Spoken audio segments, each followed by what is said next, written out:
Sans doute, l'arme de la critique ne peut-elle remplacer la critique des armes. La puissance matérielle ne peut être abattue que par la puissance matérielle. Mais la théorie aussi, dès qu'elle s'empare des masses, devient une puissance matérielle.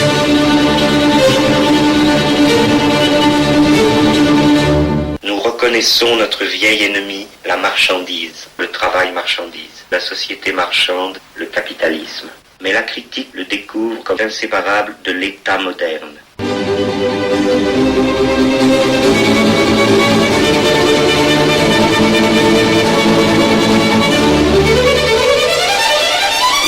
Alors je le dis, parce que c'est la vérité, il ne faut pas travailler.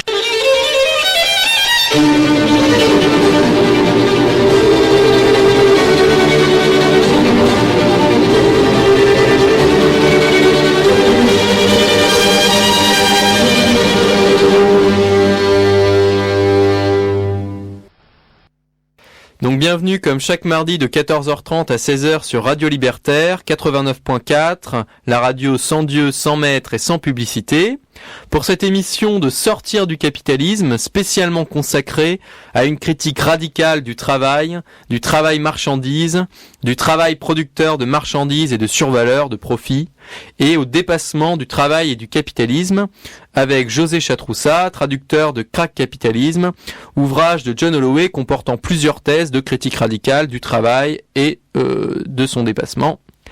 Vous pourrez dans quelques jours retrouver cette émission sur sortirducapitalisme.fr et il y aura une émission la semaine prochaine où nous recevrons Bertrand Loire pour une émission de critique du scientisme. Le travail est, de par son essence même, l'activité non libre, inhumaine, asociale, disait Marx en 1844-1845, lorsqu'il appelait explicitement à une abolition du travail et de l'État, n'en déplaise aux marxistes étatistes et aux anarchistes anti-Marx, comme dans cette phrase de l'idéologie allemande. Les prolétaires doivent abolir la condition d'existence qui fut jusqu'ici la leur, et qui est en même temps celle de toute l'ancienne société. Ils doivent abolir le travail. C'est pourquoi ils se trouvent en opposition directe avec l'État, ils doivent renverser l'État. Il parlait alors du travail comme l'aliénation de l'activité, l'acte par lequel l'activité humaine pratique devient étrangère à elle-même, l'aliénation de soi en tant que marchandise humaine. Aliénation, au sens allemand, au sens de, d'une part, se vendre, qu'on retrouve également dans la racine latine alienare, ou en termes juridiques aujourd'hui on parle d'aliéner son bien, c'est-à-dire ici précisément vendre sa force de travail, son temps d'existence, ses nerfs, ses muscles et ou son cerveau. Et d'autre part, s'aliéner, c'est se déposséder de soi au profit d'une fonction capitaliste de production. La personne qui occupe un emploi de caissière s'aliène au profit d'une fonction d'encaissage. Et Holloway l'explique comme ça. Le travail est une séparation de nous-mêmes avec nous-mêmes, un déchirement de nous-mêmes et de notre activité. Le travail, pour reprendre encore une expression de Marx parle dans l'idéologie allemande de la forme moderne de l'activité. Donc on ne parle pas du travail en général, d'un travail transhistorique, il dit bien que le travail c'est la forme moderne de l'activité. Et pour lui, ce n'est, dit-il ironiquement, qu'un esclavage libre. Un marchandage de soi, esclavage libre, en réalité, qui est contraint, sous peine d'exclusion, de misère, ou voire même de mort. Et donc, c'est cette aliénation contrainte, c'est donc l'activité humaine qui se retrouve aliénée sous forme de marchandises productrices de marchandises et de profit, de survaleur. Et Marx rajoute même une autre provocation à l'égard des zélateurs du travail, puisque lorsqu'on vend notre cerveau, nos nerfs, nos muscles ou notre sexe, il s'agit, selon lui, d'une prostitution de l'activité humaine, qu'on prostitue notre cerveau, notre sexe, nos muscles ou nos nerfs. Marx rappelle que ce qu'on appelle ordinairement, et là je cite, prostitution n'est qu'une expression particulière de la prostitution générale du travailleur. La prostitution étant un système qui englobe non seulement le prostitué, mais aussi celui qui prostitue, et qui est de ce fait encore plus abject, le capitaliste tombe, lui aussi, sous cette catégorie. Il s'agit, en outre, d'une prostitution contrainte, puisqu'elle est l'unique moyen de satisfaire sous forme de marchandises ses besoins, en échangeant notre activité marchandise contre d'autres activités marchandises, en aliénant notre activité contre l'activité aliénée des autres, par exemple si on va chez le coiffeur. Et ce, dans une société capitaliste qui s'est approprié l'ensemble des moyens d'existence, des moyens de production, sous forme de la propriété privée et de la propriété étatique, ce qui fait qu'en fait on n'a pas le choix. Et cette prostitution n'est pas fondamentalement interpersonnelle, on n'est pas dans l'utopie d'Adam Smith. Elle est, comme dit l'économiste apologète du capitalisme Friedrich Hayek, donc qui est considéré comme un des théoriciens, un des idéologues du néolibéralisme, elle est, je cite, « soumission aux forces impersonnelles du marché ». Et pour reprendre d'autres métaphores qu'on retrouve chez Marx, elle est donc soumission au Moloch, ce dieu biblique qui exigeait sans cesse plus de sacrifices humains. Elle est le char, ou on dirait aujourd'hui le train de l'accumulation capitaliste écrasant tout sur son passage. Elle est, cette soumission, elle est au sujet automate de Marx, c'est-à-dire la dynamique du capitalisme qui est aveugle et destructrice. Et le travail, c'est même, nous dit également Marx, une négation de l'humanité de l'humain, une chosification, une réification. Rappelons que derrière ce terme qui a l'air très compliqué, rei vient simplement du latin chose. Donc réification, c'est presque le terme savant pour dire chosification. C'est une négation c'est une chosification, une réification, puisqu'on devient un robot. Robot, un robot, ça veut dire travailleur en tchèque, là où l'étymologie est assez révélatrice. Ou encore, comme dit Marx, un appendice vivant, c'est-à-dire une espèce d'auxiliaire soumis au procès technologisé de production capitaliste. Et même un automate soumis au diktat du niveau de productivité du marché mondial. C'est-à-dire que l'humain doit suivre le rythme des machines, qui est lui-même le rythme exigé par le marché mondial. Et cette aliénation générale de l'activité humaine, elle entraîne une indifférenciation au contenu concret des travails particuliers, puisqu'il s'agit uniquement d'être rentable. Et ça, Lowe le dit très bien dans son livre Crack Capitalisme, puisqu'il dit que qu'on fasse des gâteaux ou de la mort au rat, peu importe, puisque ce qui compte avant tout, c'est d'être rentable. Alors pour discuter de critique radicale du travail marchandise, du travail, et son dépassement libertaire, ça on le fera dans une deuxième partie, nous sommes avec José Chatroussa, traducteur de Crack Capitalisme aux éditions Libertalia en 2012, et il y a une édition de poche qui est sortie ce mois-ci et qu'on invite nos auditeurs à lire. Et donc on va discuter particulièrement de ces thèses de critique du travail. Donc bonjour José. Bonjour et merci de m'avoir à nouveau invité. Il n'y a pas de quoi. On n'avait pas encore épuisé ce livre très intéressant qui est Crack Capitalisme. Alors est-ce que tu pourrais nous présenter justement les thèses de critique du travail de John Holloway qui font écho évidemment à celles qu'on vient de présenter un peu rapidement, avec d'autres exemples, un autre vocabulaire, peut-être une autre approche. Voilà, est-ce que tu peux nous la présenter ? Oui, alors Holloway se positionne avec une théorie, comme il dit, il n'est pas question il faut essayer de théoriser un espoir, si c'est possible. C'est-à-dire que c'est très important pour lui, c'est-à-dire que il s'agit d'élaborer une théorie, qui offre une issue. C'est-à-dire, d'entrée de jeu, c'est ça. Donc il dit, il s'agit de reprendre cette expression de Marx, de procéder à une critique ad hominem, c'est-à-dire qui part de l'homme, qui part des êtres humains, comment ils vivent cette situation de soumission au capital dans leurs différentes activités sociales, et partant de là, est-ce qu'il y a une issue? Est-ce qu'on peut parce que ça détermine fondamentalement toute sa démarche. Parce qu'on peut considérer que des fois il a une lecture, on peut considérer, on doit, tout le monde est libre de le faire et de critiquer. Et je pense qu'on aura l'occasion peut-être d'avoir cette discussion à propos des positions de Holloway. C'est nécessaire d'avoir un débat ouvert sur la question de la critique du travail, critique de la valeur, etc. Les choses ne sont pas figées, ne sont pas arrêtées. Mais il est bien entendu que c'est pour trouver un chemin vers l'émancipation, ce qu'on abordera un petit peu après, assez largement après.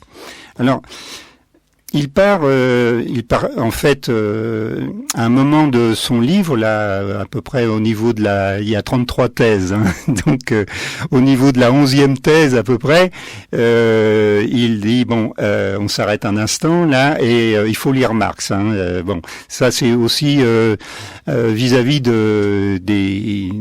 des lecteurs marqués par les courants libertaires, etc., ou autres qui seraient pas très attirés par Marx. Et dit non, soyons sérieux, c'est tout de même là qu'on va pouvoir analyser en profondeur ce qu'est le capitalisme, donc le comprendre et comment sortir, comment s'en débarrasser.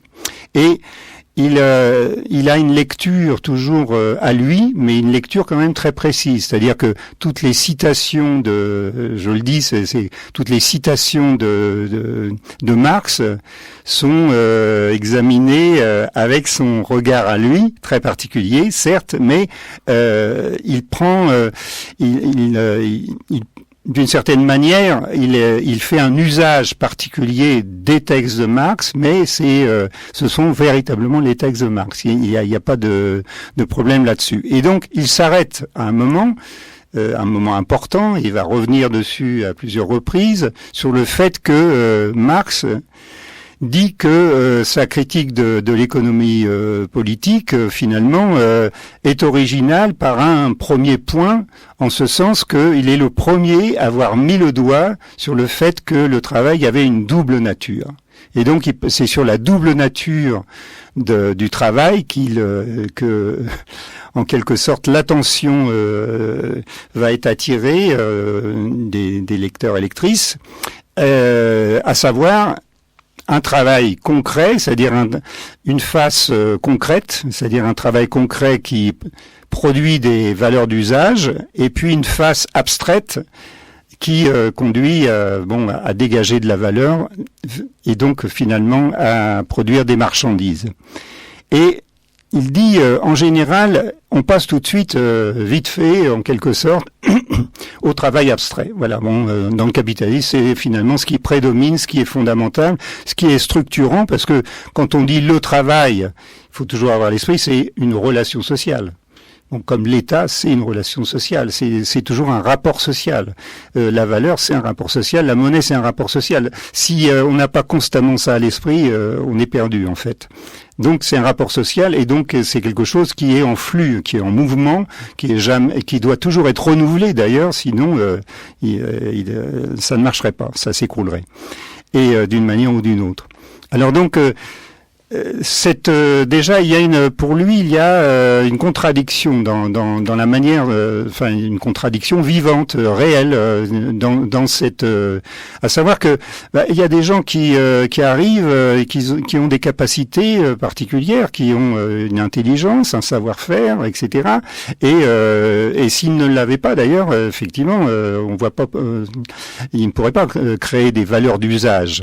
Or, en fait, donc dans le système, très rapidement, ok, d'accord, vous produisez des valeurs d'usage, mais ce qui nous intéresse, nous, c'est d'absorber votre travail, nous les capitalistes, ou le capital personnifié, ou le capital en général, c'est d'absorber le travail concret et d'en dégager une valeur, et ensuite on a le marché qui fonctionne et un profit qui se dégage ultérieurement.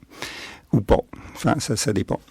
Alors, donc il dit, d'habitude, on ne s'intéresse pas à ce volant, à cette face travail concret, on passe tout de suite à autre chose. Moi, j'estime, John Holloway, qu'il y a une contradiction vivante entre l'aspect travail concret et travail abstrait.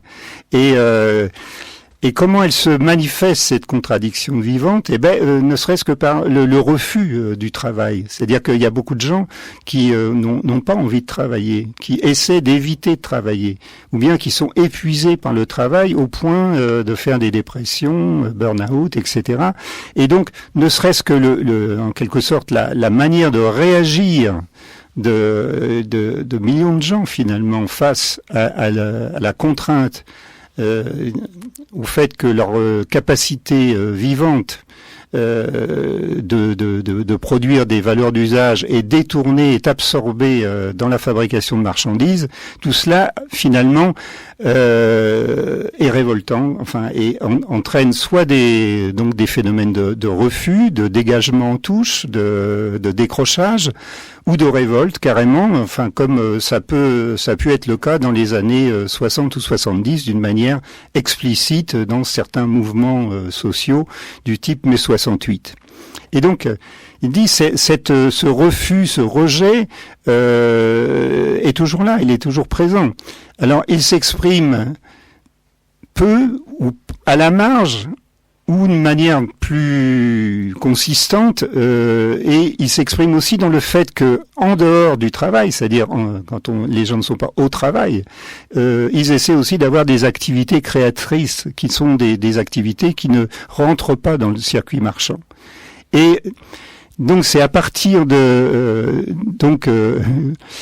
le fait que tout ce que tu as dit dans la présentation, je pense que là, il n'y a aucun problème par rapport à ce que dit. Ce sont des éléments communs à l'analyse de Holloway, mais c'est le fait qu'il y ait une tension, qu'il y ait une contradiction entre travail concret et travail abstrait qui est en jeu. Alors, à partir de là, je ne vais pas être trop long, mais j'enchaîne tout de même parce qu'en fait, ça va être quand même un des concepts qui va parcourir tout le livre, et même pas seulement ce livre-là, mais aussi un autre petit livre là que j'ai eu l'occasion de traduire de John Holloway, Lire la première phrase du Capital, toujours aux éditions Libertalia. C'est en fait que tout ce qui est activité qui tend à l'autonomie, qui tend qui veut être utile, qui veut être créatrice, qui veut avoir du sens, que ce soit dans le cadre de cette phase du travail concret ou en dehors, bien plus en dehors probablement d'ailleurs, eh bien, il fait le choix de l'appeler notre faire, notre doing, en anglais. Alors, il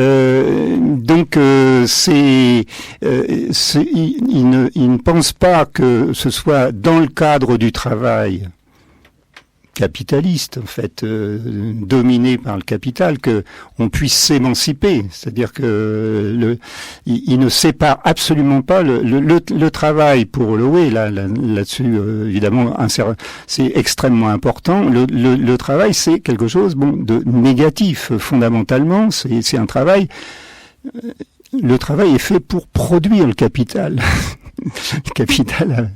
Donc c'est pas une valeur positive en aucune manière. Et même le travail concret n'est pas tant que ça une valeur positive, puisque ça débouche sur du travail abstrait.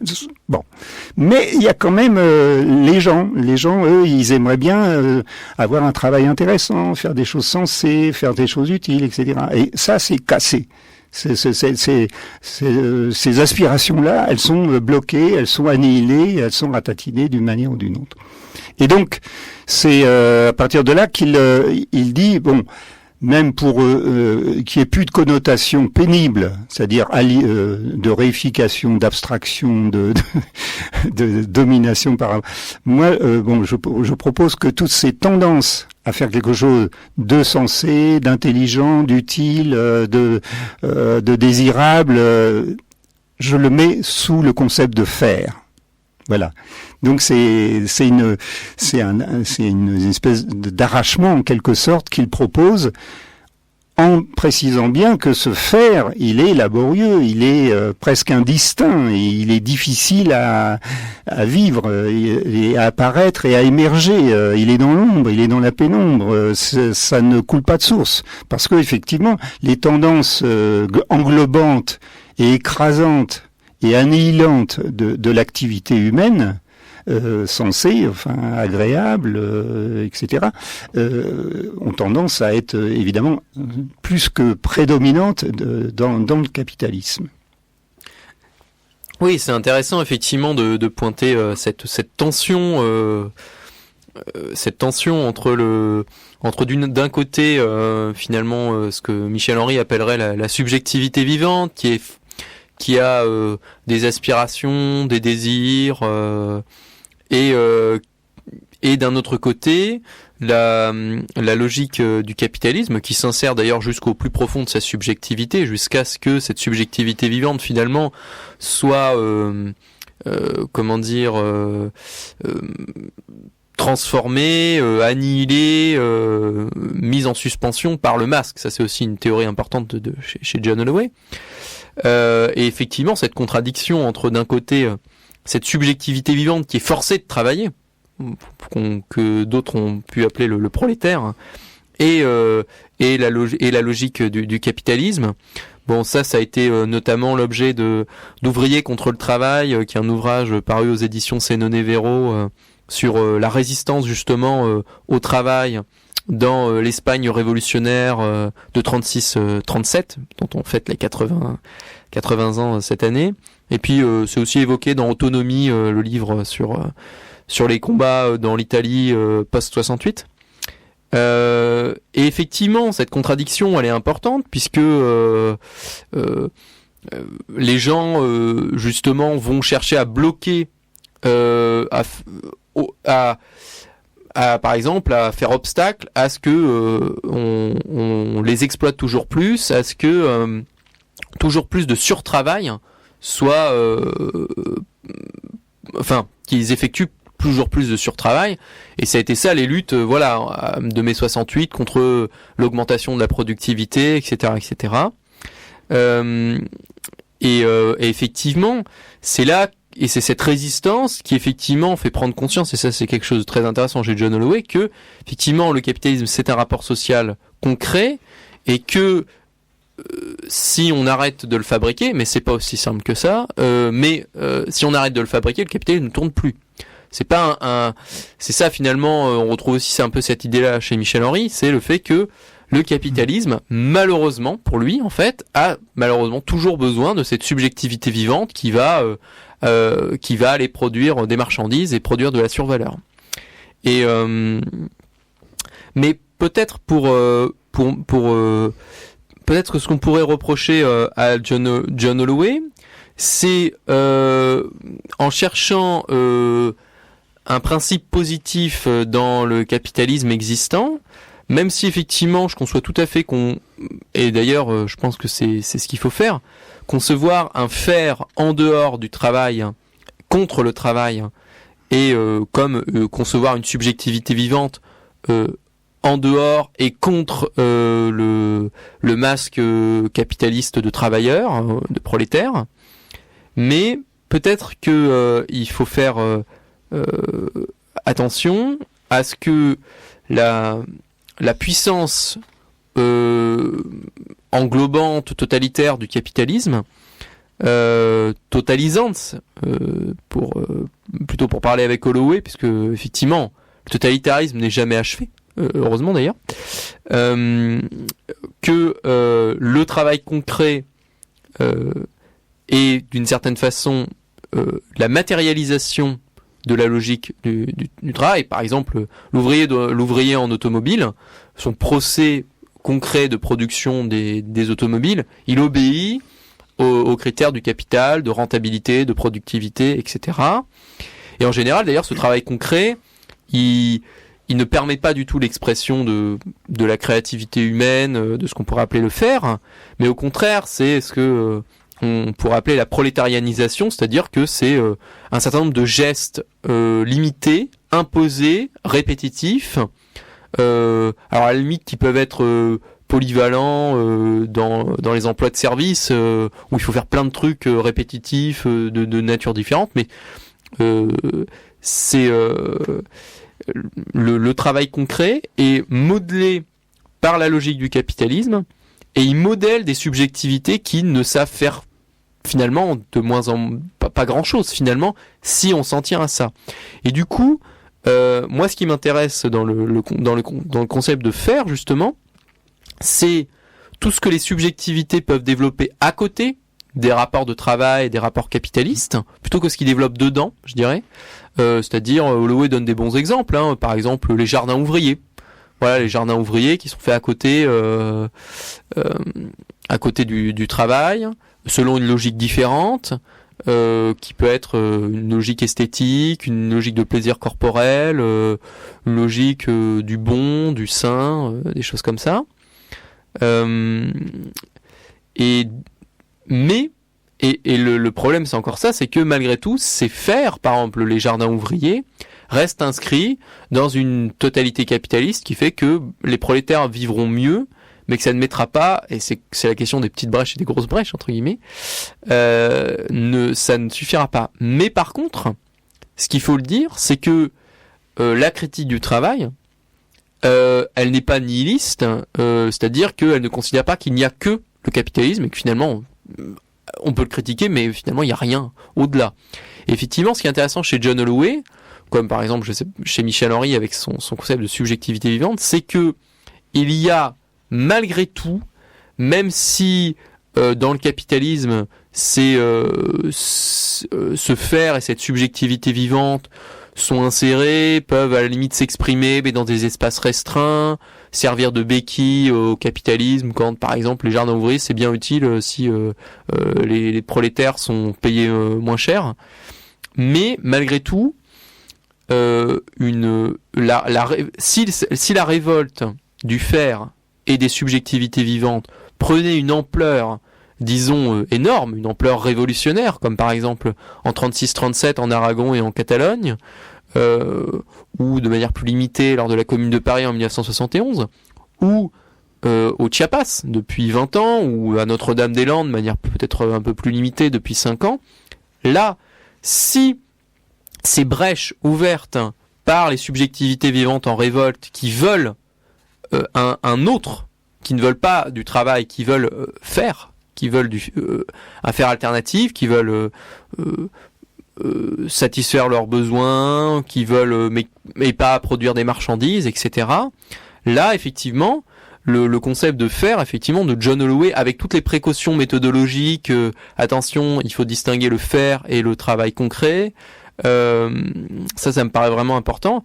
Il y a dans ce principe du faire, d'un faire contre le travail, il y a vraiment un principe très intéressant et qui permet à la théorie critique du travail d'offrir une issue.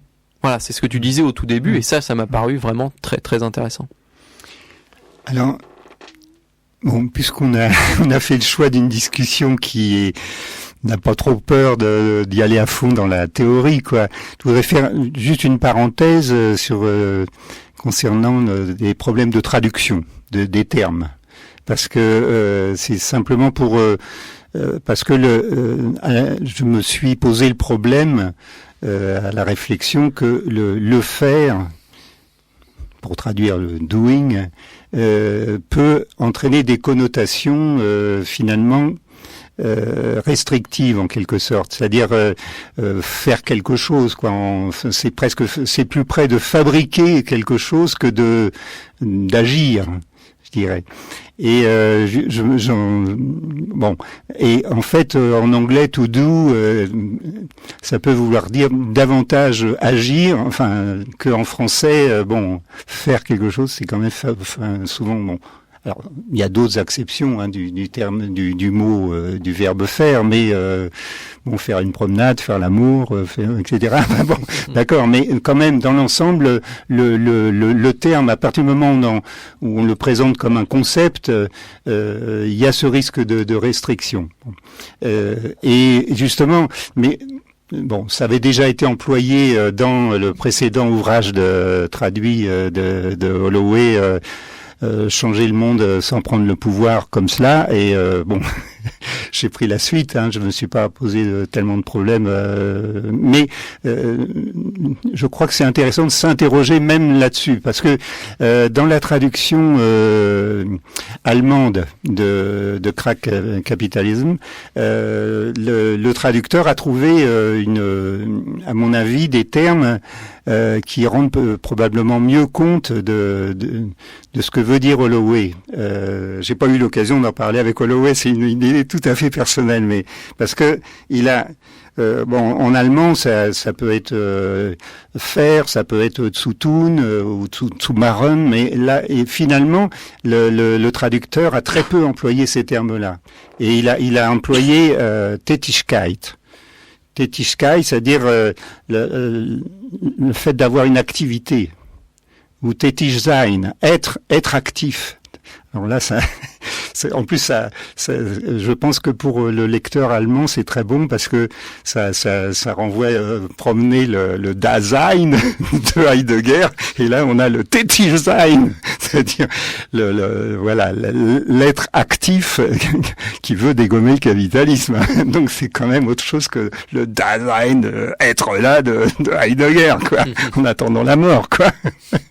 Donc j'ai dit tout cela, c'est pas pour faire rentrer dans des raffinements inutiles, mais c'est simplement pour dire que on est avec ce problème aussi. Ce qui est intéressant même, je dirais que avec les problèmes de traduction des textes de Marx qui sont en allemand. Ensuite, il y a des traductions en anglais du Capital, il y a les textes de Holloway. Ensuite, il y a la traduction française. Entre même ces trois langues-là, il y a en quelque sorte un espace à discuter, quoi, en quelque sorte. C'est pas évident, quoi. C'est ça que je veux dire. Et d'une certaine manière, c'est stimulant dans le sens où notre langage, notre façon de dire, je dirais presque, et doit toujours être interrogé, parce qu'il a toujours, il peut toujours se pétrifier lui aussi, se rigidifier. C'est ce que je disais en introduction avec le travail. On pense pas à relations sociales, tissage de relations qui nous étouffent, qui nous aliènent, qui nous détruisent. On pense pas tissage de relations. Et donc c'est pour cela que, y compris, ça va peut-être introduire une autre dimension et discussion de ce concept de faire. Holloway est amené aussi à inventer en quelque sorte des expressions pour essayer de ne pas rester bloqué sur un terme, sur un qualificatif. Et c'est pourquoi souvent il dit dans, contre et au-delà. Pour bien dire que nous pensons, nous agissons, nous travaillons dans le capitalisme. Il n'y a pas de problème. Tous autant qu'on est. Et on a beau être même un théoricien critique, hyper radical, on est un penseur qui est dans ce jus-là, dans ce magma capitaliste. Bon. Donc on est dedans. On est toujours dedans. Mais d'un autre côté, on n'est pas que dedans.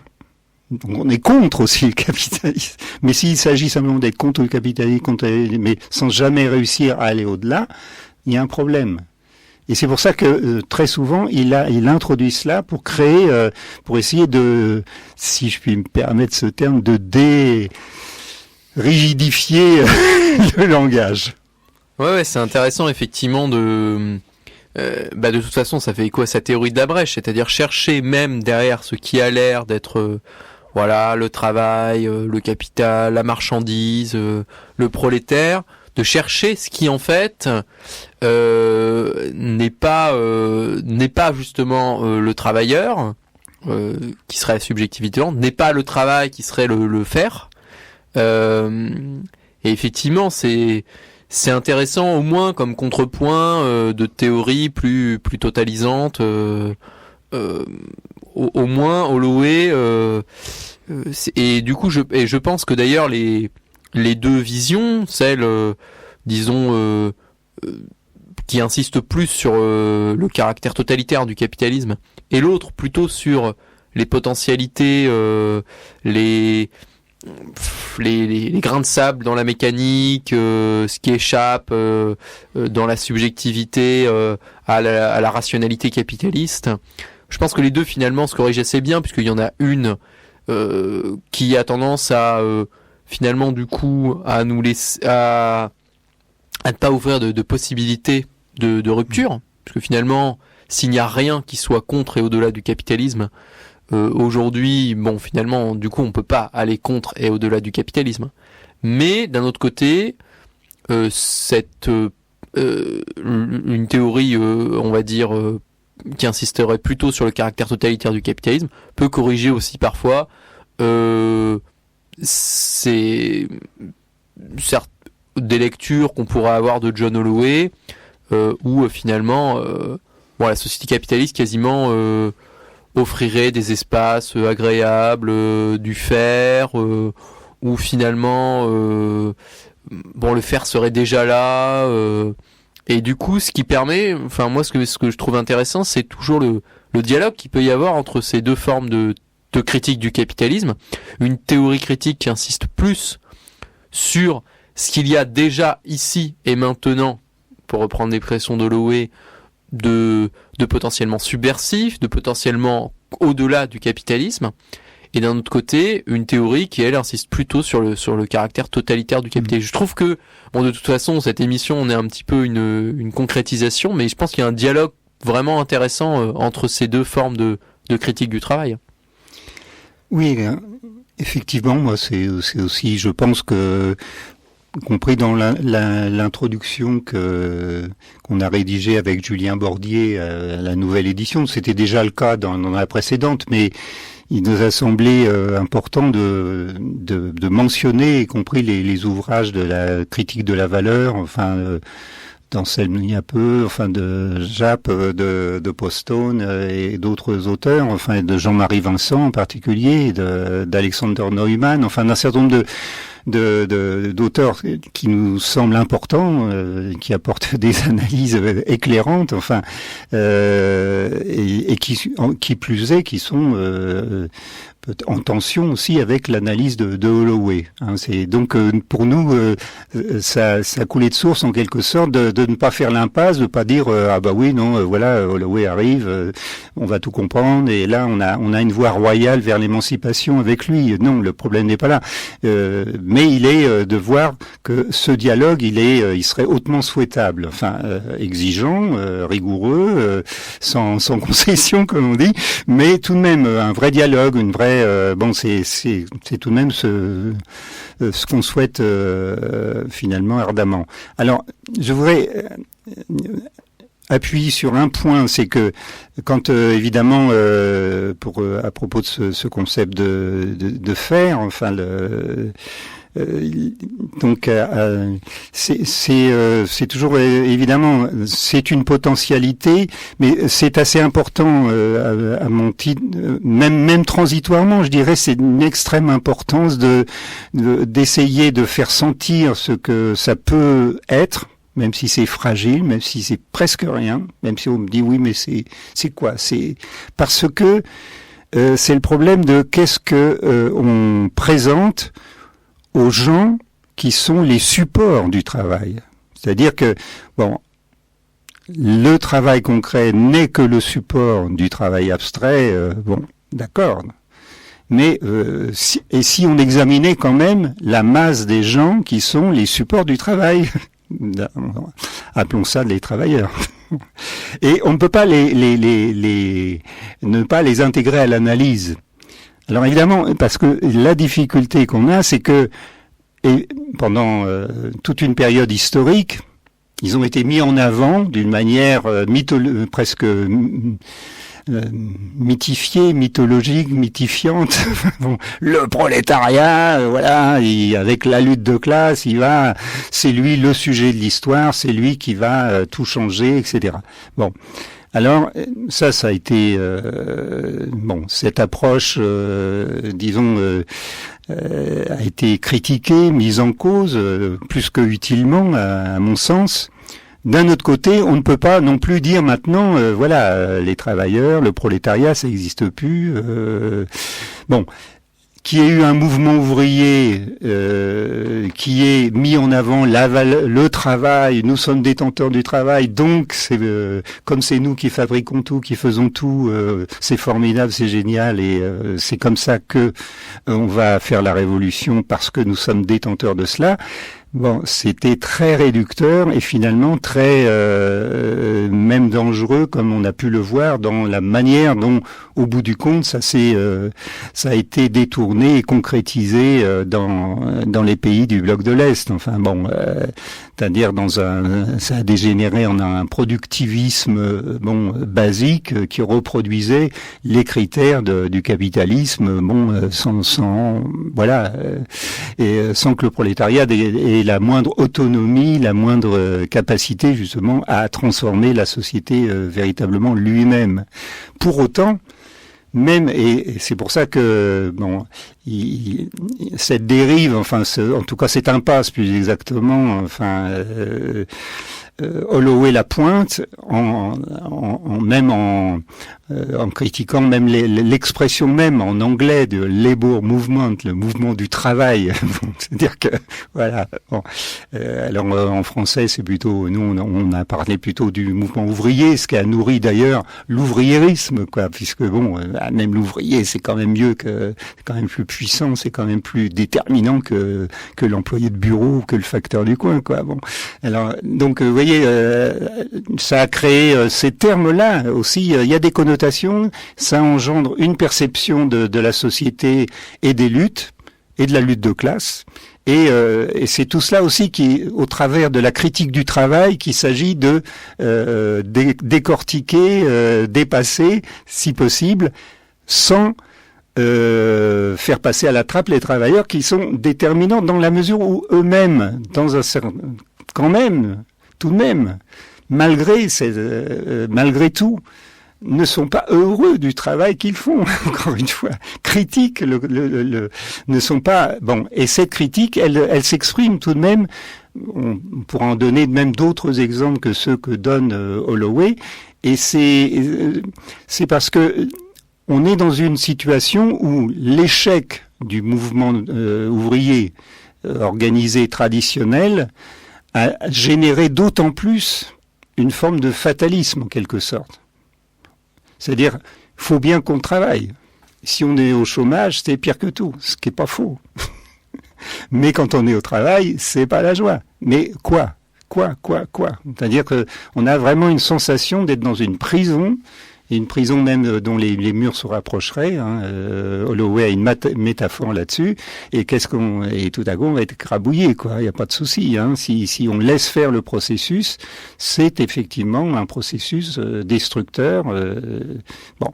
Et tout le problème, c'est de voir les voies possibles de réflexion et d'action pour que on n'attende pas. Plus tard, un au-delà de la crise, en quelque sorte, dire quand il y aura l'effondrement du capitalisme sous le choc de ses contradictions diverses et variées, là, on remettra tout ça à plat et là, on va voir comment on peut inventer d'autres types de relations sociales et une autre société, etc., un autre fonctionnement. Et alors, si on attend cet effondrement, bon, c'est un peu comme si on est dans une prison. D'accord, on n'a pas réussi à s'évader, on n'a pas réussi à casser la prison. Et effectivement, si les plafonds nous tombent dessus, je crains qu'on ne soit pas en mesure d'imaginer quoi que ce soit après. Oui, bien sûr. De toute façon, ça, c'est, l'optique justement de l'émission Sortir du capitalisme, ce qu'il faut en sortir et de pas attendre que lui-même nous sorte et que.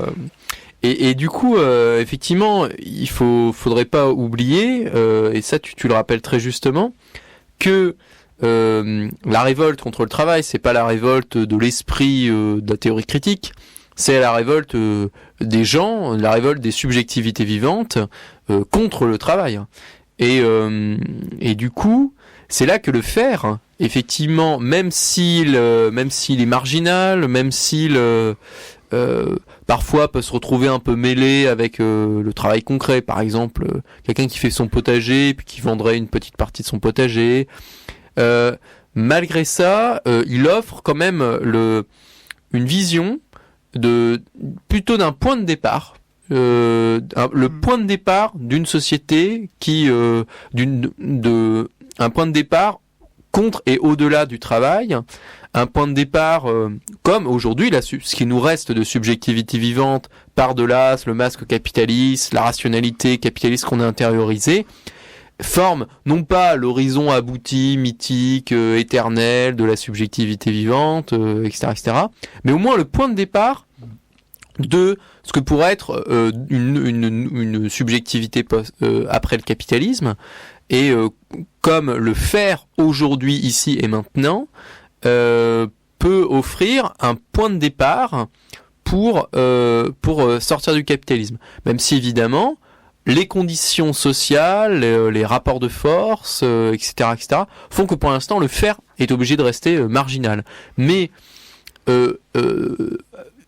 se faire marginal n'en constituera pas moins s'il trouve à s'étendre à la faveur d'une révolte, d'une insurrection ou je ne sais quoi, peut trouver là une expression plus large. Mais c'est vrai que on a du mal à voir comment est-ce que des subjectivités qui seraient totalement capitalistes et qui ne développeraient aucune forme de faire alternative au travail pourraient développer quoi que ce soit, même si la société capitaliste s'effondre d'elle-même.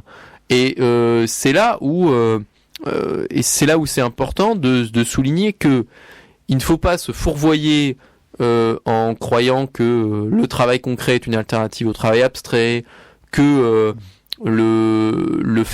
un faire marginalisé, c'est déjà la société post-capitaliste. Ça c'est important de le dire, mais c'est aussi important de dire que se faire marginaliser ou les sujets ou la part de vie qui nous reste dans nos existences constitue quand même le point de départ nécessaire sine qua non de quelque chose d'autre que la société capitaliste, de quelque chose d'autre que le travail. Et du coup, et c'est là où il faut le plus de révolte, justement, de révolte de la vie contre le travail, le plus de faire alternatifs qui se développent. Alors que ce soit le Chiapas, que ce soit Notre-Dame-des-Landes, que ce soit là sous la forme de la pure révolte contre le travail, le mouvement actuel de lutte contre le travail, qui commence à aller sur des slogans assez forts, on ne veut pas travailler, retraite à 13 ans, qu'on a vu dans la manifestation du lycée Bergson du 25 mars, qui étaient quand même des slogans assez forts. Et c'est là effectivement qu'il faut encourager ces faits alternatifs, même s'ils se restent marginaux, ces révoltes de la vie, même si elles ne vont pas jusqu'au bout peut-être de la théorie critique, il faut les encourager, quoi. Et c'est là où pour finir peut-être en reliant cette problématique très concrète, et avant de parler plus longuement de la sortie du capitalisme et du travail, c'est le sous-titre de Jean-Marie Vincent, de son livre Critique du travail, c'était le faire et l'agir. Et finalement, là où la traduction du faire de John Holloway me va, c'est que même si le faire et l'agir sont inextricablement liés, le faire renvoie plutôt effectivement à l'activité, le fait de faire son potager, les jardins ouvriers, et l'agir, lui, renverrait plus à une espèce d'auto-organisation quotidienne, pour pas reprendre le concept de politique, puisque là, pour le coup, l'auto-organisation quotidienne, elle n'est pas vraiment séparée justement du faire, mais l'agir aussi, c'est aussi ce qui permet à la révolte du faire contre le travail de s'étendre, c'est-à-dire l'auto-organisation quotidienne dans avant ce qu'on appelait les conseils ouvriers, dans les assemblées aujourd'hui, c'est aussi ce qui peut permettre dans cette auto-organisation quotidienne des luttes de briser à un moment la société de travail. Bon, pour l'instant, c'est pas encore le cas. Et là, de faire advenir le faire. Donc, vas-y, tu as une réaction Oui, c'est des questions à travailler réellement. Enfin, le faire, l'agir. Est-ce que le concept de Holloway n'est pas trop englobant, enfin, de multiples modes d'activité humaine finalement. C'est réellement un problème. Bon, l'intéressant, encore une fois, c'est quand même de nous dégager du fatalisme, de dire il n'y a pas que le travail abstrait, point. On tend à nous mettre ça dans le crâne. Vous êtes là pour du travail, accomplir un travail abstrait. Vous posez pas d'autres questions, c'est comme ça, et vous êtes pour consommer des marchandises, produire des marchandises, consommer des marchandises, point barre, vous verrez bien après. Si vous pouvez même pas vendre votre force de travail, vous pouvez, vous êtes sans abri, vous êtes chômeur, vous avez pu, bon, c'est pas notre problème. Alors, il est important y compris, même je vais revenir sur, essayer de voir comment on peut repréciser un petit peu plus les choses, de toute façon, de ne pas minorer du tout ce que ça peut vouloir dire que le travail abstrait, même dans ses pires expression phénoménale, si je puis dire. Là, dernièrement, il y a eu une enquête dans Le Monde sur la manière dont des enfants en Ouganda travaillent. Alors, c'est des enfants qui sont mineurs dans tous les sens du terme. Hein, c'est-à-dire qu'ils extraient une roche volcanique, le Puzzalon, qui en fait est destinée à une cimenterie. Et cette cimenterie fait partie du groupe Lafarge Holcim. Holcim, c'est un groupe suisse, Lafarge, c'est un groupe français. Et donc ces enfants, ils gagnent 2 euros par jour pour aider leur famille à pas crever de faim. Alors c'est ça le travail abstrait aussi, il faut l'avoir à l'esprit, c'est-à-dire que pas simplement voir ce qu'est le travail aujourd'hui, enfin bon, c'était dans Le Monde du 23 mars dernier, et donc dans l'article il précisait que d'après une évaluation d'ONG, il y aurait 30% des enfants qui ont entre 5 et 14 ans qui travailleraient en Ouganda pour donc finalement des sous-traitants de grands groupes de multinationales. Alors voilà le monde dans lequel on vit. Donc il faut l'avoir à l'esprit constamment aussi, cette expression-là, ce que veut dire le travail. C'est quelque chose tout de même. Et partant de là, en même temps, il y a, je prends un exemple qui va complètement ailleurs, en Californie, il y a les communautés de hackers qui pas les hackers dans le sens essayer de torpiller un site d'une manière inconsciente comme ça, non, des gens qui sont qui essaient de ne pas se soumettre justement à Google, etc., ni aux injonctions de l'État et ainsi de suite, mais pour faire des choses sensées, des choses utiles, un faire utile, et qui collectivisent, enfin, c'est-à-dire qu'ils ont des lieux où ils se rassemblent, où ils échangent des idées, où il y a du matériel et où ils inventent des choses, quoi.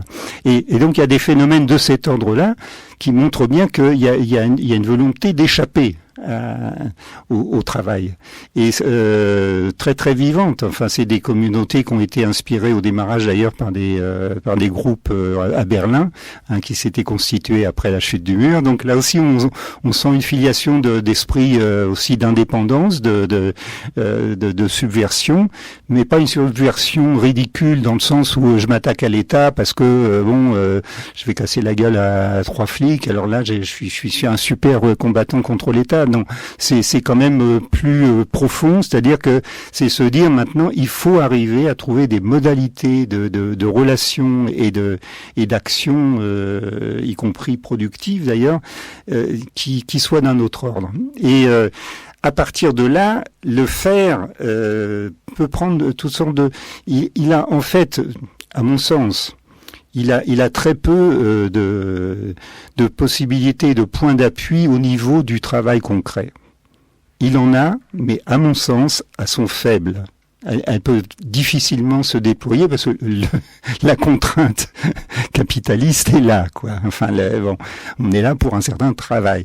Mais les refus, on les voit très bien avec les lanceurs d'alerte.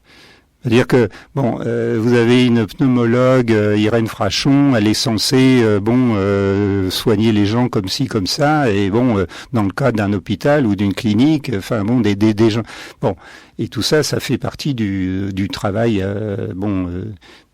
il y a un travail concret quand même elle constate que un médicament coupe-faim finalement est désastreux pour un certain nombre de femmes qui l'ont pris. De deux choses une, soit elle est dans la logique du travail abstrait et dans la logique de la valeur, et elle fait comme un certain nombre de ses collègues avaient fait, elle ferme les yeux, elle dit rien. C'est-à-dire dans le cadre de son travail concret, elle n'est pas obligée d'intervenir. Or là, là elle a dit non, moi je marche pas. C'est-à-dire c'est quand même dans le cadre de son travail concret de pneumologue et pas de son travail de productrice d'une valeur marchande, qui sera ensuite payée par soit le patient, soit la Sécuso, soit etc. Enfin le circuit marchand, la santé est dans le circuit marchand bien sûr. Mais elle a dit stop. Moi, je fais scandale. Moi, je révèle le truc, le Mediator. Et le groupe Servier est sur la sellette. Alors, ça ne révolutionne pas la société, bien sûr que non. Mais je veux dire, à partir du moment, mais c'est un exemple concret à partir du moment où des agents des travailleurs de EDF disent, on nous a demandé de couper l'électricité à une famille qui n'a pas payé ses factures. Nous, de toute façon, moi je le fais pas, ou bien je l'ai déjà fait, j'en peux plus, ma dignité est blessée, et moi je peux pas laisser des gens comme ça sans électricité, je maintiens ou je rebranche l'électricité à cette famille. C'est dans le cadre du travail concret quand même, c'est pas en dehors, c'est pas alternatif, c'est dans le cadre d'eux, et c'est un faire qui s'oppose à la logique du capital. Donc, il faut pas sous-estimer non plus les capacités des salariés Ceci étant, ils sont conscients eux-mêmes que tout ça est réduit comme peau de chagrin. Les possibilités sont très restreintes. On est bien d'accord. C'est pas simple. On risque le licenciement. On risque. Elle a été menacée de mort, Irène Frachon. Enfin voilà. Il y a eu des sanctions contre un certain nombre d'agents de EDF à Toulouse. Enfin, ils ont été sanctionnés. Ils ont été menacés d'être licenciés. Enfin, etc. C'est évident que le faire anticapitaliste dans le cadre du travail, de l'activité de travail véritablement, du travail concret, n'est pas simple. Et pour donner un dernier exemple où là, ça m'a beaucoup frappé, c'est dans le cadre d'une réunion, je crois que c'était organisé par Attac, à laquelle j'avais assisté sur le nucléaire. Il y avait un travailleur d'une centrale nucléaire de Palluel qui était tout à fait d'accord que le nucléaire c'est pas bon. Voilà quoi. Il faudrait changer ça. Mais il a posé clairement. Il y avait des gens qui avaient beaucoup réfléchi sur le fonctionnement du capitalisme, etc. Et que le nucléaire c'était désastreux et les déchets et tout. Il a dit mais à part ça, donnez-moi des arguments pour mes copains. Qu'est-ce que je peux leur dire? Il faut qu'ils démissionnent parce que le nucléaire c'est pas bon. Vous qui avez réfléchi à la théorie, qu'est-ce que vous avez à me suggérer, à me donner comme argument pour ébranler en quelque sorte la fatalité? Il y a des centrales nucléaires, faut bien et là tout le monde a été sec en fait. Et ça, c'est pour indiquer que la théorie critique, toutes les formes de théorie critique du capitalisme ont à élaborer des arguments pour, y compris quand on se trouve dans une situation très concrète d'un travailleur qui dit mais moi je trouve pas que c'est bien le nucléaire, je travaille dans une centrale, je sais très bien les dangers. D'ailleurs, ça demande beaucoup de conscience, pas seulement professionnelle au sens de faire plaisir au directeur de la centrale, mais de conscience humaine pour que ça pète pas. Parce que eux, ils sont parfois il y a des négligences qui sont générées par la direction. Et donc déjà là aussi il y a un certain faire pour éviter le pire. Non. Et on le sait aussi à propos de Fukushima, c'est-à-dire qu'il y avait des ingénieurs, il y avait des travailleurs qui avaient signalé ce qui n'allait pas et qui était extrêmement dangereux. Et évidemment, on n'en a pas tenu compte. La direction de TEPCO a dit bon, et alors on fonce, c'est bon, ça roule petit, nous fait pas suer. Alors que les alertes avaient été lancées. Donc, quand le faire qui conteste la logique du capital, il est tout de même c'est pas rien. Ouais, bien sûr, et c'est important de prendre conscience finalement de pas seulement de ses limites, mais aussi de ses grandeurs. Et après, donc après cette pause musicale, Jean-Claude fera une espèce de conclusion presque sous forme de question aussi, et puis après on abordera la question plus rapidement, mais c'est une question qui est quand même importante du dépassement du travail et du capitalisme, à la fois sous l'angle de la grande brèche entre guillemets de l'insurrection, et sous l'angle de la création de quelque chose de quelque chose d'autre que le travail comme forme de relation sociale et comme société.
Cigarette seems to be very strong.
Ça doit être assez intéressant.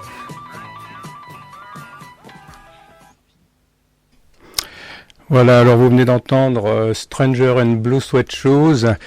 Un petit peu d'humour, là, ça va nous relaxer. En fait, c'est l'histoire d'un gars qui rentre dans un café. Le serveur refuse de le servir, mais le gars lui propose un petit joint.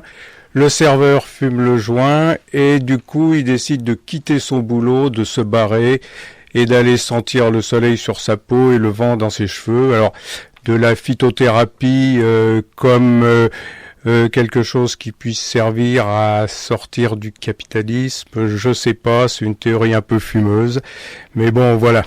C'était donc, en fait, non, je vais pas résumer vos propos, hein, j'en aurai pas le temps, et puis de toute façon, ils n'ont pas forcément besoin d'être résumés. Simplement, je voulais aller sur un terrain un petit peu polémique.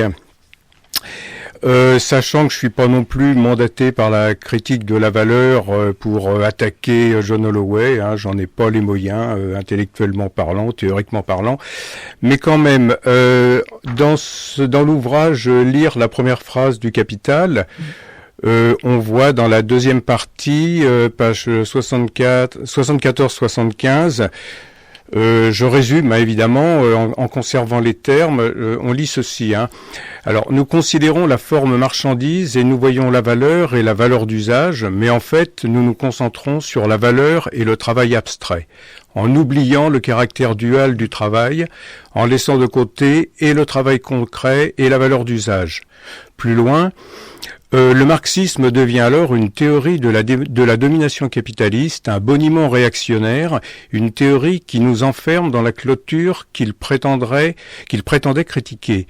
La conclusion, c'est que nous ne voulons pas une théorie de la domination, nous voulons une théorie de la lutte, nous ne voulons pas gémir, nous voulons changer le monde. Alors peut-être que j'interprète mal, mais c'est quand même difficile de ne pas voir dans cet exposé une critique de théorie critique comme celle de la verte critique, critique de la valeur, théorie qui fait le constat d'un processus d'abstraction et de destruction du monde par et pour la création de valeur et de valorisation de la valeur dans un mouvement sans fin. Sujet automate, reprendre l'expression de Marx, où l'homme devient objet de ce processus, Armel en parlait tout à l'heure, hein, la réification, forcé de s'y adapter tout en le perpétuant dans une relation fétichiste au rapport social capitaliste qu'il a lui-même créé, comme il a créé Dieu. Alors, s'il ne s'agit plus de se contenter d'interpréter le monde, mais de le changer, il est quand même néanmoins nécessaire de tenter de le comprendre. Et de ce point de vue, la verte critique, fait partie de ces rares théories qui s'approchent au plus près du cœur des ténèbres du système fétichiste du capital. C'est une expression d'Anselme Japp, un des théoriciens de la verte critique.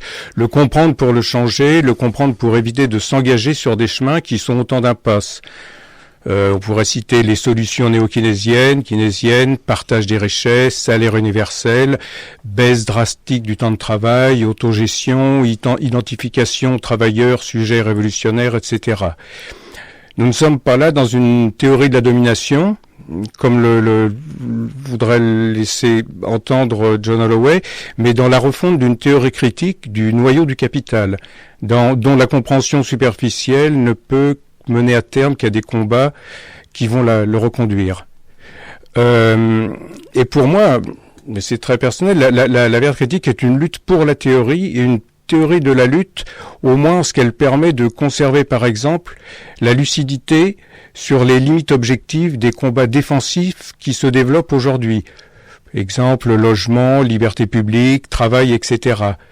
Mais il est vrai que si la verte critique formule la nécessité de s'affranchir du travail, de l'argent, de la marchandise, de l'État, du patriarcat, elle ne donne pas pour autant là où les recettes pour y parvenir. La théorie de la lutte de John Holloway s'appuie, elle, sur l'antagonisme travail concret, travail abstrait, ou valeur d'usage, valeur, ou inadaptation, adaptation, etc. Alors je le cite, la force de notre critique réside au sein de ce que nous critiquons, ou pour mieux dire, réside dans et au-delà de ce que nous critiquons. En clair, si j'ai bien compris, la possibilité de l'émergence d'un monde nouveau est déjà là dans ce qui refuse de se soumettre aux catégories capitalistes, mais contenues en elles. Il s'agit donc de libérer la force créatrice de l'activité humaine, d'écrire ensemble une nouvelle grammaire anticapitaliste, d'émanciper le faire du travail et de voir dans la révolte contre le travail abstrait le centre de la lutte des classes et l'espoir d'un autre monde possible. Et là, je me suis posé une question parce que je me demande où est-ce que John Holloway voit concrètement, en tout cas dans les centres capitalistes, cette révolte en marche contre le travail abstrait. C'est-à-dire où est-ce qu'il est ce mouvement révolutionnaire structurant à l'échelle de la société? Pour ma part, je serais tenté de dire avec Robert Kurtz, qui fut le principal théoricien de la valeur critique, pas la moindre révolution en vue, pour l'instant. Mais je terminerai quand même avec une note positive, une citation de Jérôme Bachet. Pour cette raison, nous avons sans doute besoin de quelques ateliers d'utopistique où discuter collectivement le post-capitalisme qu'il nous faut d'urgence rêver. Voilà, je crois que j'arrive peut-être à relier et la vertu critique et la théorie critique de John Holloway. Alors, je ne sais pas ce que tu en penses. Bon, là, c'est peut-être une formulation contre la théorie de la valeur, la vertu critique expéditive, quoi, en quelque sorte. Mais je crois que dans Crack Capitalisme, il y a quand même un développement, y compris à propos du groupe, des positions. Le manifeste contre le travail, qu'avait élaboré le groupe, la revue Crisis, et à mon sens, il prend au sérieux, ces positions-là. Il critique l'analyse de Postone, il critique Crisis, et c'est un fait certain. Mais je veux dire que il insiste tout de même sur ce qui est commun à ces positions et aux leurs. Je crois que ce qu'il reproche, et donc là, je ne saurais pas dire, ce serait à lui de dire, parce que comme il n'y a pas de référence, puis c'est une intervention orale dans ce texte-là, donc moins élaborée tout de même que les autres textes. Il est certainement irrité. Alors c'est pas forcément c'est peut-être la critique de la valeur qui est visée tout de même, les théoriciens de la critique de la valeur. Ça, je peux pas trancher, mais il est irrité par les marxologues en quelque sorte qui sont trop neutres en quelque sorte, quoi. C'est-à-dire que il le dit là de façon plus explicite, en citant des noms, peut-être pas des noms, mais ceux qui disent on a bien expliqué, et puis maintenant quel est le substrat à une possibilité, qu'est-ce que vous suggérez comme substrat à une possibilité de transformation, sur quoi on s'appuie pour transformer la société et sortir du capitalisme. Et là, sa position, c'est que, y compris les théoriciens de la critique de la valeur, présentent peu de choses, quoi. C'est-à-dire disent moi je sais, ça m'avait frappé en lisant Postone, c'est il faudra inventer en lisant un texte de Robert Kurtz, un article. Alors je veux pas dire qu'il a dit que ça, Robert Kurtz, mais c'était un peu il faudra réinventer le socialisme. Il faudra réinventer le socialisme. D'accord, entièrement d'accord, mais ça n'allait pas beaucoup plus loin que ça, quoi. C'est-à-dire que je crois que Holloway manifeste une certaine frustration par rapport à une analyse à laquelle il adhère en très très grande partie, mais qui, au bout du compte, ne propose pas, ne présente pas des connexions avec les luttes en cours. Voilà.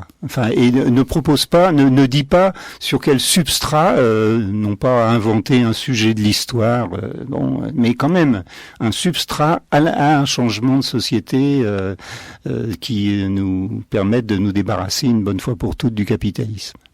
Ouais, et là-dessus, Alors peut-être pour préciser, je pense quand même que la différence peut-être entre la critique de la valeur et les marxologues, c'est qu'effectivement les marxologues peuvent facilement passer pour une théorie de la domination, alors que la critique de la valeur, c'est clairement une critique radicale de la domination, et qui proclame d'ailleurs explicitement l'abolition qui souhaite l'abolition des catégories capitalistes, le dépassement du capitalisme et pas en attendant l'effondrement du capitalisme. Et même j'avais cité dans la première émission une phrase de Kurz dans Avis aux naufragés où il disait que il fallait une société de conseil et d'autogestion au-delà du capitalisme. Et du coup, c'est vrai qu'il n'y a pas eu de travail spécifique. Peut-être qu'on pourrait approcher la critique de l'heure, c'est qu'il n'y a pas eu de travail spécifique sur l'au-delà du capitalisme, mais il y a eu par-ci par-là des idées de comment dépasser le capitalisme, notamment l'idée effectivement de revendications concrètes qui à un moment en termes de logement, de conditions de vie, de conditions de production, qui se heurteraient frontalement avec la logique de la valeur, de l'argent et tout, et qui au bout d'un certain temps, par exemple ça pourrait être le mouvement contre la loi travail, et qui à un moment se rendrait compte que ces aspirations concrètes des individus vivants se heurtent nécessairement à la logique de la valeur, et qu'il faut donc aller au-delà de la logique de la valeur. Et après, en parlant effectivement d'une société de conseil et d'autogestion au-delà du capitalisme et de l'État, il y a quand même déjà un dessin. Après, c'est vrai qu'il y a une tension dans la critique de la valeur entre effectivement une posture plutôt politique qu'on retrouve peut-être un petit peu à la fin notamment de la grande dévalorisation ou dans certains articles de Robert Kurz, et une posture plutôt théorique dans la lignée de l'école de Francfort et de Adorno, où l'objectif reste l'objectif prioritaire, c'est celui de faire une critique radicale, une critique sans ménagement, aurait dit Marx, de la société capitaliste. Et d'ailleurs, il me semble que les deux sont complètement complémentaires, puisque si on cherche tout de suite à donner une esquisse d'une société post-capitaliste et son dépassement révolutionnaire, sans avoir pris toute la mesure de ce que c'est que le capitalisme et toute la mesure de la critique qu'il faut en faire, on arrivera à toutes les expériences un peu ratées du XXe siècle, que ce soit l'anarcho-syndicalisme en Catalogne, d'ailleurs justement ça reprend un petit peu Ouvrier contre le travail de Michael Seidman, mais aussi les travaux des gyménologues sur le fait que du coup c'est réinstaurer le travail, la marchandise et toute sa dictature d'une autre manière, l'échec du capitalisme d'État aussi en URSS. Et du coup il faut avoir pris la mesure. Il faut que cette critique radicale, elle soit allée jusqu'au bout. Mais effectivement, et je pense que de toute façon, tout le monde l'admettra raisonnablement, de toute façon, la critique radicale ne peut avoir d'autre objet que, in fine, de permettre aux subjectivités vivantes, aux gens, de s'en emparer. Et, comme disait Marx, de s'en emparer et de devenir là une arme matérielle pour transformer le capitalisme. Et pas seulement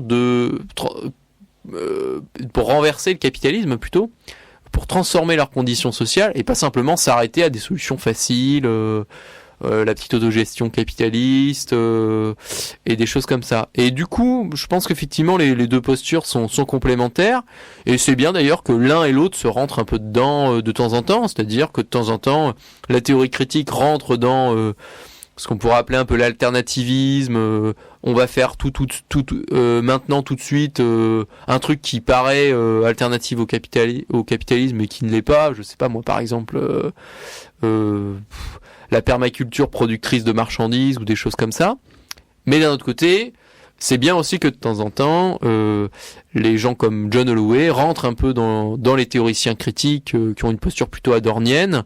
Ils leur disent, oui mais attention, il faut que votre théorie ce soit vraiment une critique radicale de la société qui tende vers le dépassement, l'abolition de cette société et vers la création de nouvelles vies, de nouvelles subjectivités, de nouvelles formes d'organisation sociale, et pas simplement un discours pessimiste. Évidemment, Adorno là incarne totalement cette posture, un discours très pessimiste sur dresser un tableau de la domination et dire de toute façon on peut pas en sortir, quoi. D'ailleurs, là, j'ai sous les yeux une citation d'Adorno qui indique qu'il n'arrivait pas à se résoudre à être si pessimiste que ça. Parce qu'il a écrit « Le cours du monde n'est pas absolument fermé, ni le désespoir absolu.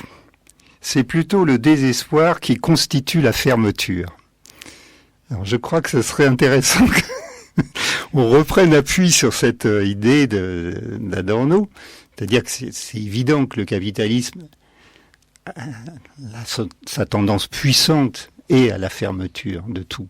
Mais il y a, il dit, finalement, c'est le désespoir, la posture du désespoir. J'ai absolument pas dit que la critique de la valeur était dans cette posture-là, mais ceux qui seraient tentés par cette posture, par cette position, ne feraient que accompagner le mouvement. Là, c'est ça, parce que c'est tout de même dans la mesure où les diverses générations anticapitalistes apprennent ensemble à espérer, pour reprendre l'idée, le principe espérance de Bloch, d'Ernst Bloch. Donc là, et comment on peut apprendre à espérer, c'est là le problème, c'est en portant une grande attention aux expériences sensibles de contestation du système. Et de toutes les expériences sensibles, qui peuvent être petites, grandes, mais on ne sait pas, encore une fois, je crois qu'on avait évoqué la Commune de Paris, ça a été un exemple, éclairant jusqu'à un certain point, alors que c'était très limité dans le temps et dans l'espace. C'est l'éclairage qui compte, c'est qu'est-ce que ça éclaire.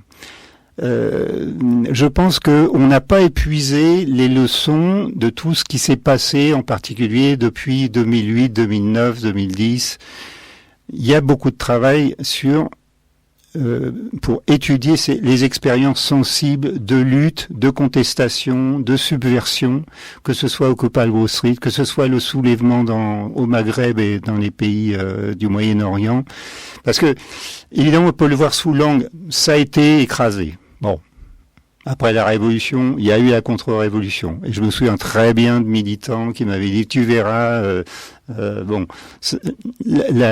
ils avaient le peuple, la population tunisienne et égyptienne s'était à peine débarrassée de leur dictateur que il y avait déjà des gens qui disaient, tu verras, ça va mal tourner.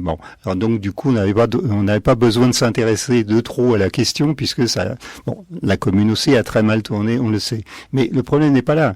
Ou bien Occupy Wall Street, ça finit par être le parc Zucchetti a été délogé par les flics à New York.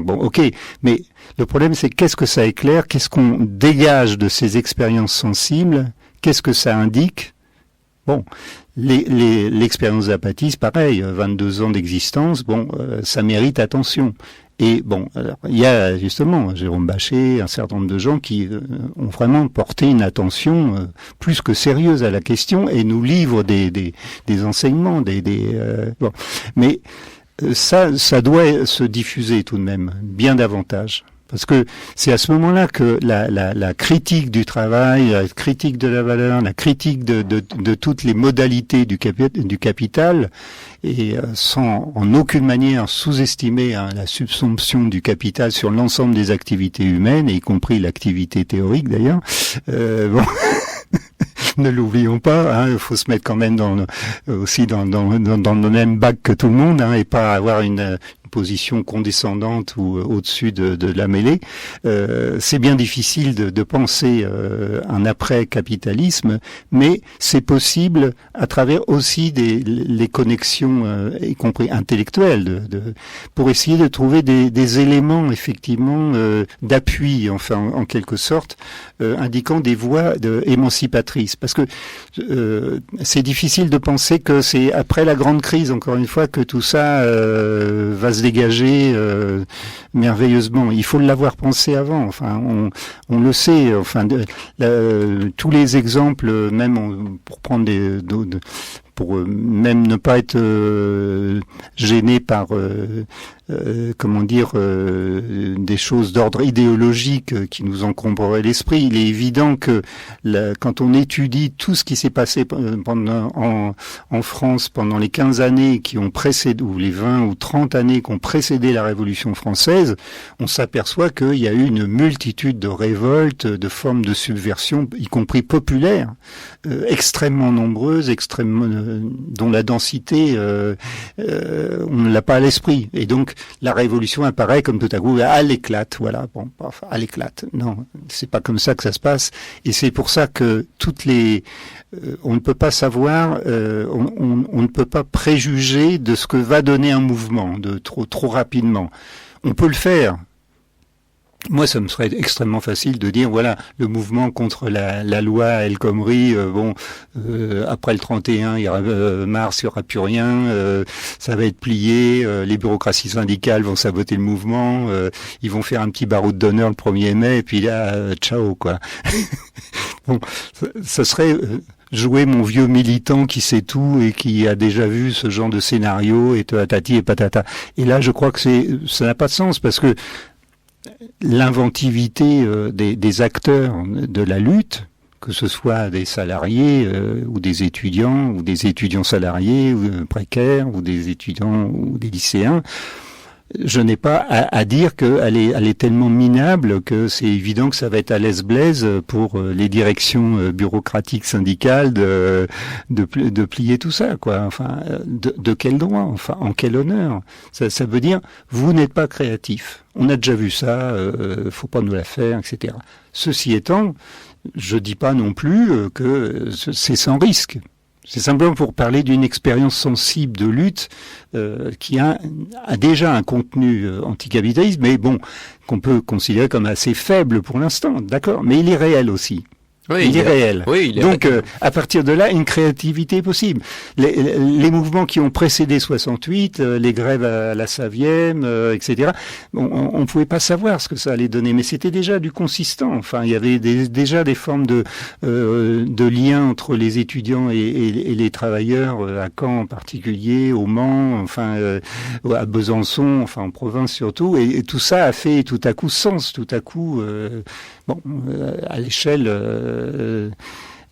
nationale, quoi. Je veux dire en mai, enfin mai-juin 68, mais voilà, enfin donc tout ça n'est pas arrivé comme ça, quoi. Tout à coup, paf, la grande brèche. Il y a une grande brèche, oui, mais je veux dire que et le sens que ça peut avoir, on peut pas le préjuger, quoi. Jusqu'où ça peut aller. Oui, c'est ça. Et puis une petite brèche peut devenir une grande brèche. Des multitudes de petites brèches peuvent devenir une grande brèche. C'est le but tout de même. Hein. C'est le but, évidemment. C'est pas que ça reste isolé, que ça se referme et que bon. C'est ça, effectivement. C'est le problème des connexions. Hein. Oui, c'est vrai que beaucoup de petites brèches voudraient être une grande brèche. Mais pour revenir justement au mouvement contre la loi travail, déjà les effets qu'on peut observer, c'est qu'il y a eu une politisation d'une génération de lycéens et d'étudiants. Bon, je ne parlerai pas des barreaux syndicaux puisque il me semble pas que ce soit très intéressant, mais il y a eu une politisation de toute une génération d'étudiants et de lycéens, la dernière génération ayant été politisée aussi massivement, et c'était la génération du CPE en 2006. Il commence à y avoir, même si pour l'instant ça reste faible, mais commence à y avoir une critique du travail qui commence à être un peu virulente, même si pour l'instant elle est formulée de manière un peu à l'emporte-pièce, mais ça veut pas dire qu'elle restera une critique à l'emporte-pièce. Il y a déjà quand même un espace du possible et qui s'est ouvert, l'espace que on pourrait ne pas travailler. Alors pour l'instant, globalement, les cadres mentaux des étudiants et des lycéens restent quand même celui de la société de travail, mais ce n'est pas dit que au fur et à mesure du mouvement, différents apports qui peuvent être théoriques ou qui peuvent être aussi une intensification de la lutte, une intensification émotionnelle ou autre, n'apporteront pas n'apporteront pas aux subjectivités en lutte une ouverture à carrément une critique radicale du capitalisme, et du travail, à un dépassement du capitalisme et du travail. Et c'est pas sûr que effectivement que ce soit plié le 1er mai, et peut-être que justement on peut attendre autre chose de ce mouvement, et ce qu'il faut espérer, et c'est là où les jugements sont performatifs. Si on dit c'est plié, on ne fera rien, et du coup on ne s'investit pas. Si on dit il y a un espoir, là on a envie de s'investir dans ce mouvement, même si ils partent pas sur des bases théoriques incroyables, mais on a envie de s'investir dans ce mouvement. On a envie de transmettre à ce mouvement des armes théoriques qui sont aussi des armes de subversion. Et peut-être que ce mouvement donnera autre chose que ce que les bureaucraties syndicales et le gouvernement voulaient en faire. Et Jean-Claude, justement, là-dessus, voulait réagir ? Oui, non, de toute façon, les bouquins de Holloway sont très toniques, hein. C'est pas du tout, je voulais pas rentrer dedans comme ça. Et puis en même temps, moi, je participe à la lutte pour le logement, contre l'état d'urgence. Et bon, le 31, je serai aussi place d'Italie. En fait, mais moi, à contrario, si tu veux, évidemment, on peut pas dire c'est plié, bien sûr.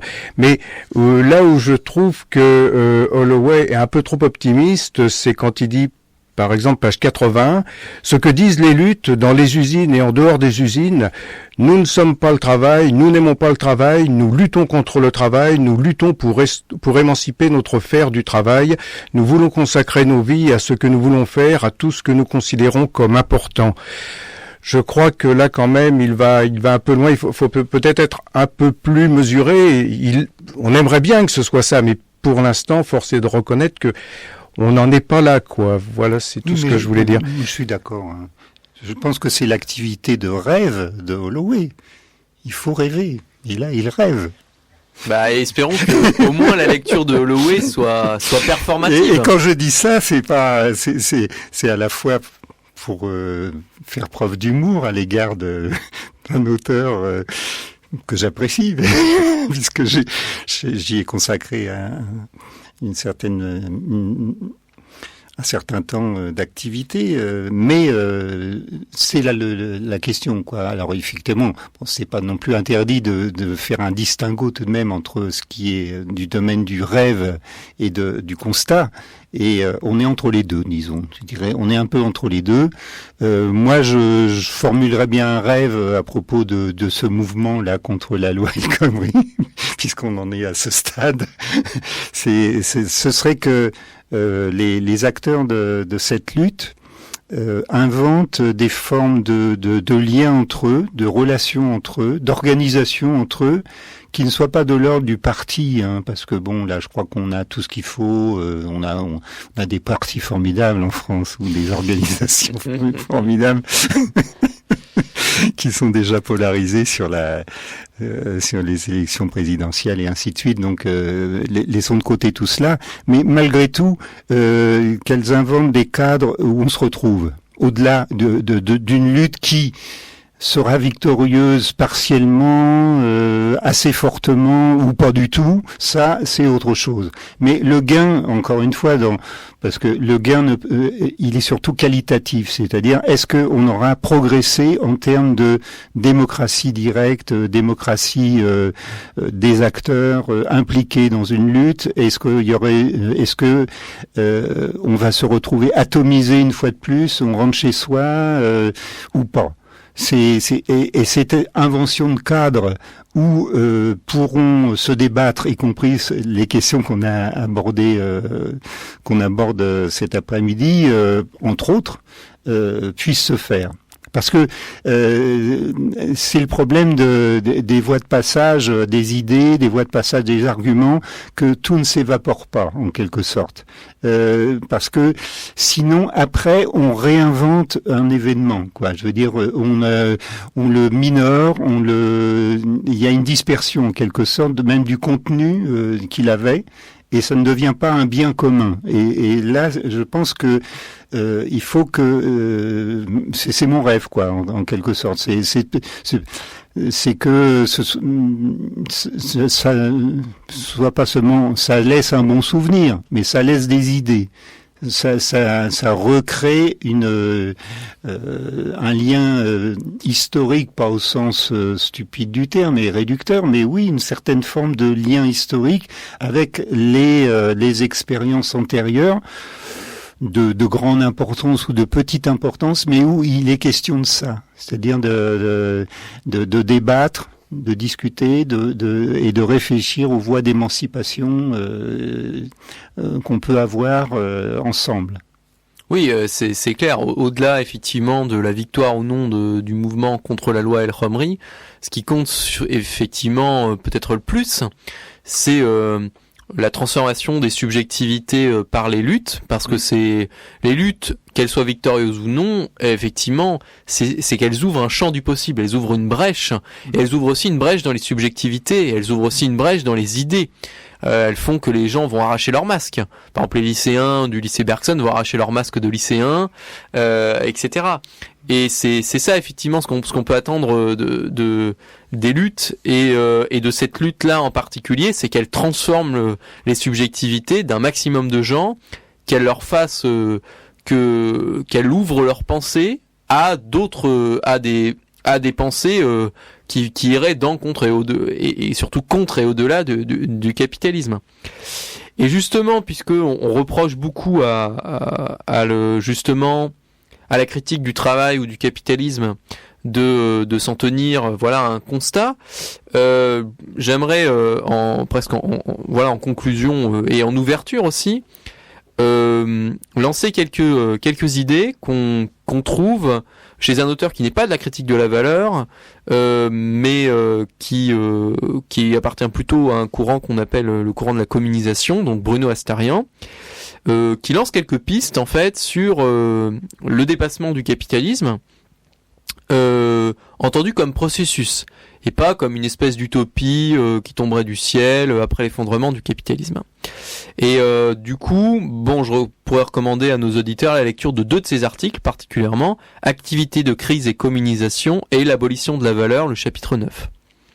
Alors pour lui, le dépassement du travail et du capitalisme résulterait d'une insurrection des prolétaires, alors lui qui comprend comme l'ensemble des personnes qui n'ont pas d'autre choix, qui n'ont rien d'autre que leur force de travail à vendre.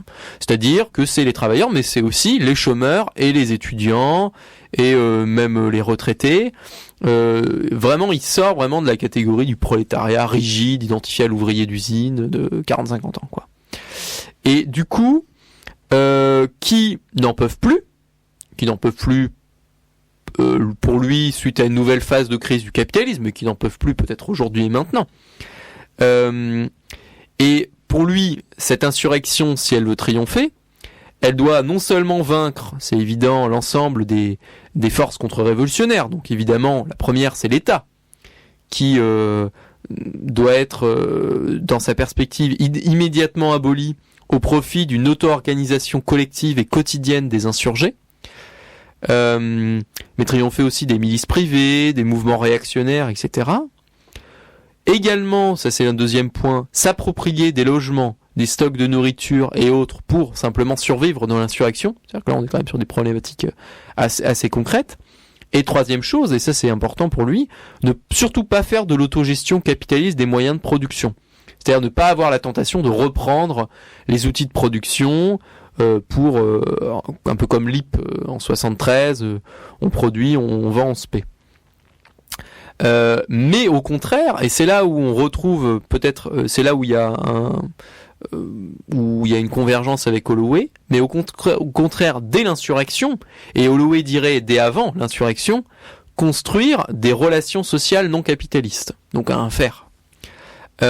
Alors ces relations, donc qui sont construites, si on suit Holloway dès avant l'insurrection et si on suit Astarian dès l'insurrection, mais en tout cas pas seulement après l'insurrection, la société communiste parfaite, figée dans le temps, mais plutôt comme un processus.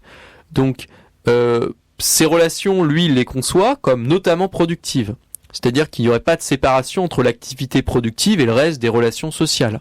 Donc là, on est vraiment dans la notion du faire, de l'agir, qui est pas simplement cantonné à un espace, l'usine, le champ, mais que qui est la fin de la séparation des activités qu'aujourd'hui qui sont subsumées sous le travail, mais qui n'est pas de reconduction de cette séparation dans des rapports sociaux non capitalistes, qui est également la mise en œuvre d'une activité qui ne produirait pas des marchandises pour une demande séparée, mais au contraire, qui partirait des besoins, des désirs, des volontés des gens qui notamment produisent, des subjectivités vivantes, des individus vivants, des gens,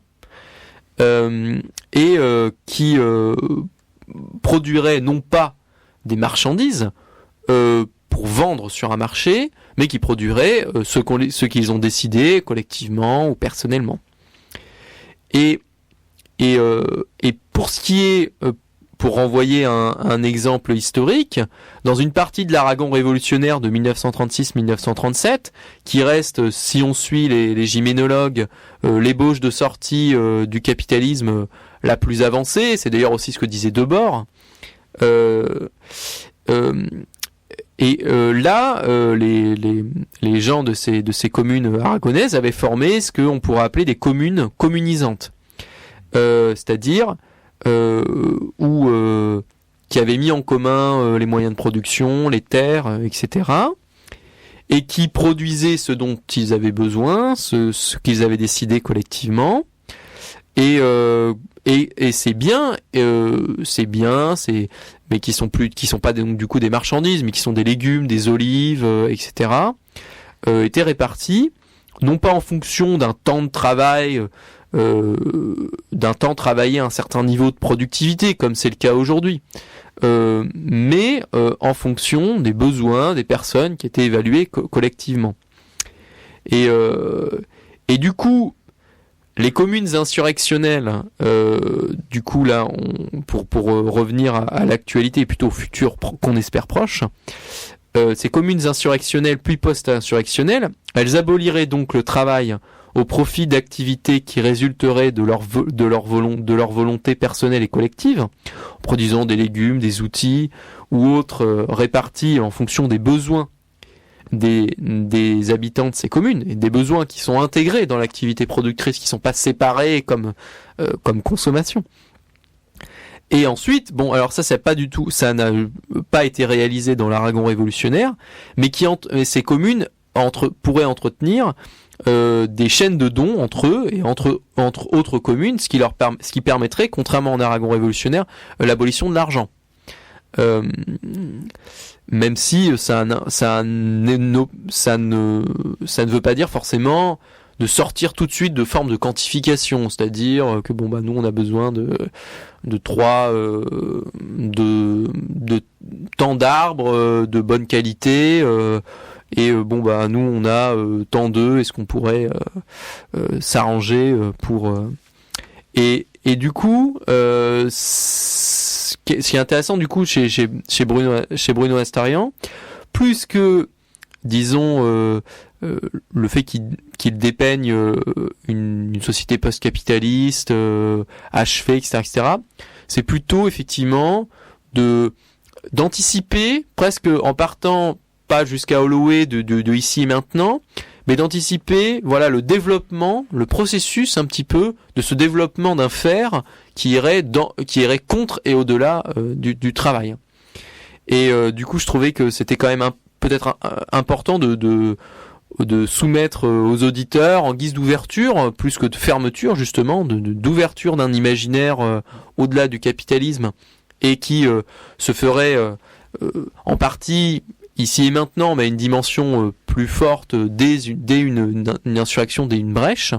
Je trouvais que c'est important de soumettre ça aux auditeurs pour ne pas finir sur le constat que de pas en rester justement, comme disait Holloway, à une théorie de la domination, mais également une esquisse de ce qui serait une activité libérée du travail, au-delà de la domination du travail. Voilà, et donc c'était une émission de Radio Libertaire, donc sortir du capitalisme, chaque mardi, ou presque, de 14h30 à 16h, Donc c'est la radio, sur la radio Sans Dieu, sans maître et sans publicité. Et la semaine prochaine, nous serons avec Bertrand Louard pour parler de critique du scientisme. Voilà, merci de nous avoir écoutés. Merci José. Merci.